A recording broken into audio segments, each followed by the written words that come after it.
Tonight, Prime Minister Mark Carney is set to call an election this Sunday. When could Canadians go to the polls? Plus, protests are taking place across the country this weekend, demanding answers in the death of Kiara Agnew. And the Blueberry River First Nations grants new oil and gas development permits. Good evening and thank you for joining us. I'm Jeff Cunha, filling in for Michael Popov tonight. We begin with multiple sources confirming to CTV News Prime Minister Mark Carney will call a snap election this Sunday. It's already shaping up to be a volatile campaign. The party leaders are preparing, but are voters ready? CTV's Rachel Aiello begins our coverage from Ottawa. After months of anticipation and a historic shakeup in the highest office in the country, Canadians are about to have their say, as the Prime Minister is set to send voters to the polls on either April 28th or May 5th. And we're going to win. We're going to win, baby. All right. Getting set to face off in a federal election, Mark Carney is sounding confident. But the players he's about to go up against won't go as easy on him as the Oilers did on the ice today. The coming election call, widely anticipated after Carney's landslide Liberal leadership win just days ago. In this time of crisis is that the government needs a strong and clear mandate. We're offering a positive vision for the country. Thank you very much, everyone. The Conservatives are already well into campaign mode, making policy announcements and sharpening their message at events all week. I want to bring it home, and that's why we need to put Canada first. It's time to bring home our jobs, energy, and economic sovereignty. With polling showing a tightening race between the top two parties, the NDP will be starting this race in third place. You want to choose Mark Carney and Pierre Poilievre, who've already shown you they're in it for the billionaires, or do you want to choose New Democrats who are going to continue to fight for you and your family? Calling an election this weekend means Carney will avoid having to recall Parliament, where he was certain to face a confidence vote within days. But going to the polls now means some of the rule changes the government was hoping to implement to make it easier to vote and harder to meddle won't be in place. With Canadians paying close attention to politics right now, pollsters are predicting a volatile campaign. Right now, people are really plugged into what's going on because of tariffs and Trump and all of that. So I think there's a real potential that things could move a lot more wildly this campaign than they have the last couple of elections. One big change that will be in effect for this election, a recent redistribution means there's more seats up for grabs, as there are now 343 federal ridings. Rachel Aiello, CTV News, Ottawa. Turning to local news now, where it's been just over 2 years since Kiara Agnew was killed at a resort in Playa del Carmen. And while her killer or killers remain at large, the family is demanding transparency around the case and are raising awareness around it. I just remember sitting on my phone and my eyes filled with tears and my heart dropped, along with so many others that day. I can't get over how many people are affected by this. Shelby Painter describes the moment she heard family friend Kiara Agnew was killed. She will be among those gathered in peaceful protest in front of the world-famous Alaska Highway sign in Dawson Creek this weekend. It's one of several cities where rallies will take place from coast to coast, from Vancouver to Calgary, all the way to Nova Scotia. She's the most smart, beautiful, kind, loving person I've ever seen. You can see it in all her photos. In 2023, Agnew was killed while on vacation, a vacation that was all but a dream to many 23-year-olds.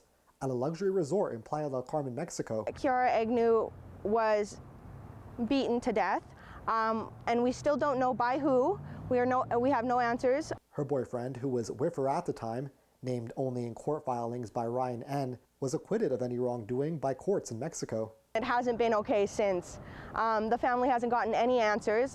They're suffering to this day. A Change.org petition looking to gather 2,500 signatures is calling for justice, demanding accountability and transparency around her death in hopes of bringing closure to the Dawson Creek family.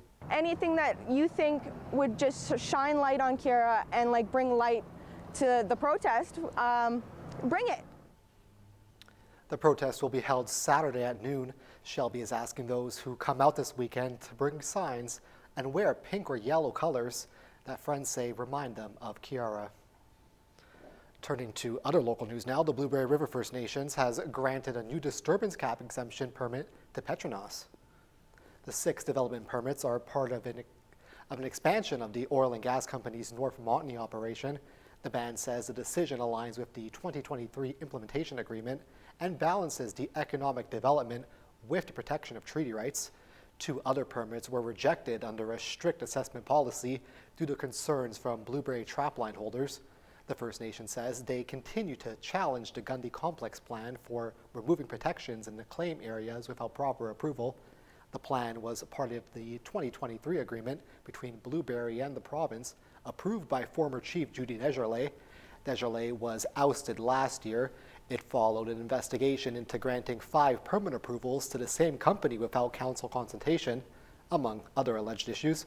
They add that they remain actively involved in Northeast BC's recently fast-tracked oil and gas development. Between January of 2023 and 2025, Blueberry says over 1,200 oil and gas applications in claim areas were reviewed, with only 14 being opposed. BC Hydro will receive a boost in federal funding to support electricity projects in the Peace region. The Government of Canada is investing over $156 million in 8 BC hydro projects. The funding supports infrastructure upgrades in Fort St. John, Dawson Creek, and Hudson's Hope to meet growing electricity demands and cut greenhouse gas emissions. Dawson Creek will get nearly $9 million from the feds for the Attachie project and installation of a 4th transformer at the Bear Mountain Terminal substation. Fort St. John will see $7.5 million for the electrification of existing gas processing facilities, while Hudson's Hope will get $15 million for the 25 kilometers of transmission line connecting the West Coast N5 facility to BC Hydro's transmission grid. The utility will match contributions for the projects. And just as we are dealing with those U.S. tariffs, a 10% Chinese duty on Canadian canola products is now in effect. It covers canola oil and canola meal. This is in response to Ottawa's 100% tariff on Chinese electric vehicles. Beijing also hit Canada with a 25% tax on seafood exports. It's the largest blow to the industries already facing a 25% tariff from the U.S. The Peace region accounts for 98% of canola that is grown in British Columbia. Meanwhile, Canada's fishing industry also being put at risk by these Chinese tariffs. CTV's Paul Hollingsworth explains the impact on the East Coast.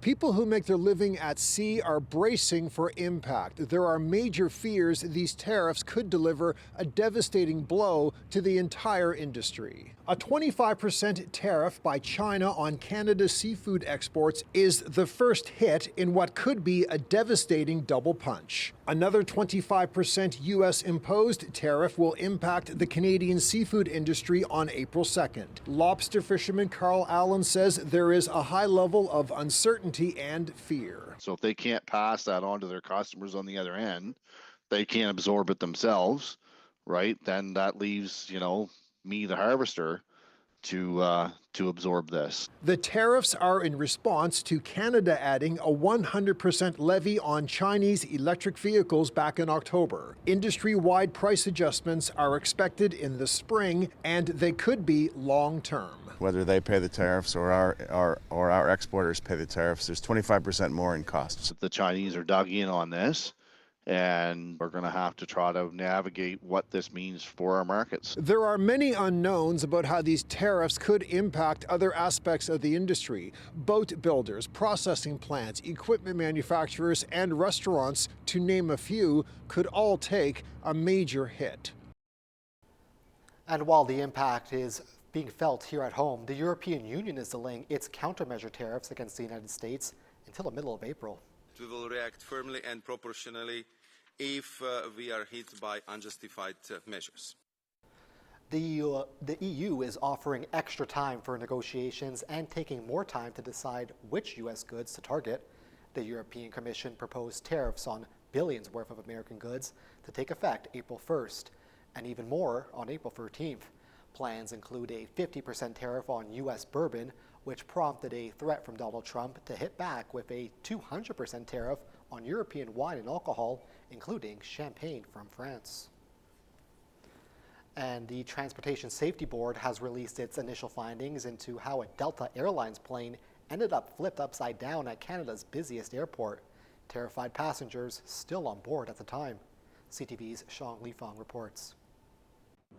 The preliminary report issued by the Transportation Safety Board says that the Delta Endeavour CRJ 900 that crashed at Pearson Airport last month was descending far too quickly in the final few seconds. Well, everything was normal right up until about the 150-foot mark. According to the report, at 175 feet above ground, the plane was descending at a rate of 672 feet per minute. Just a few seconds later, at 50 feet above ground, that descent had increased to 1,114 feet per minute. The landing gear itself is designed to absorb an impact of 720 feet per minute. In a video released by the TSB today, the chain of events on impact are detailed. The side stay attached to the aircraft's right main landing gear fractured, the landing gear retracted, and the wing root fractured between the landing gear and the fuselage. Once the landing gear failed, the plane rolled onto its side. The right wing detached from the fuselage, releasing a cloud of jet fuel, which caught fire while the aircraft began to slide along the runway. Interviews with passengers on the day of the crash spoke to how the landing seemed normal until the last few seconds. And when we hit, it was just a super hard, like a hit the ground. Everything, drop it. After passengers exited the plane, there was a second explosion. According to the TSB, the cause is unknown at this time. Of the 80 people on board the flight from Minneapolis to Toronto, 21 were sent to hospital, 2 suffering serious injuries, and no one was killed. The question remains is why there was such a high rate of descent. Usually at about the 100 feet mark, we're starting to pull back, the 150 feet, they're pulling back on the power, also starting to level out the aircraft to reduce the descent rate.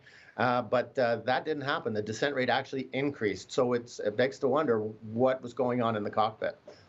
The TDSB is saying they ran multiple simulations to better understand the circumstances surrounding the crash, and their final report will be issued much later. Another March break has come and gone, and the vast majority of people who traveled south had a good holiday and are back at work and school. But vacations don't always go as planned. One woman says she's been left devastated after being assaulted while on holiday in Cuba. Pat Foran has that story. This was supposed to be just a nice time away. Crystal Jardine of the Orangeville area is still recovering from a black eye she received while on vacation in Cuba. She and her husband went for 5 days to a Veradero resort. On the second day, they were at a beach bar when a stranger approached her. He just asked me for a cigarette. I gave him a smoke. Jardine says that's when a woman became angry and accused her of flirting with him. Out of nowhere, this man came up. He punched me in the face. Then he took my husband down.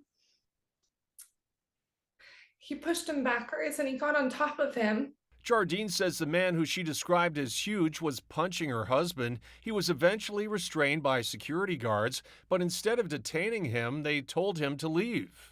And I keep freaking at them. Call the cops. Like, what are you waiting for? Jardine eventually contacted Cuban police and was told if she laid charges, she would have to remain in Cuba. She was given no information about the man who punched her, except that he was a Canadian citizen. I don't even have the man's name. The resort won't give me the man's name. They wouldn't give me an official report of the assault. The only information that was provided to me is that he's Canadian. The tour operator was Sunwing. A spokesperson told CTV News, "We sincerely regret to hear about the incident which occurred on hotel property. As this is an active investigation, we are unable to comment further at this time." If a criminal action occurs in another country, it has to be handled in that country. Criminal defense lawyer Joseph Newberger says while charges cannot be laid in Canada, Jardine may have options if she can locate the alleged assailants. Once returning to Canada, her only remedy, if she knew of this individual's details, name, address, etc., she could commence a civil action for battery. Jardine says she wants the man who violently punched her to face consequences for his actions. It's just sickening that somebody can do this. I want this man to be held accountable for what he did to me. And we'll be right back with weather, but first, here's a look at the closing market numbers for today.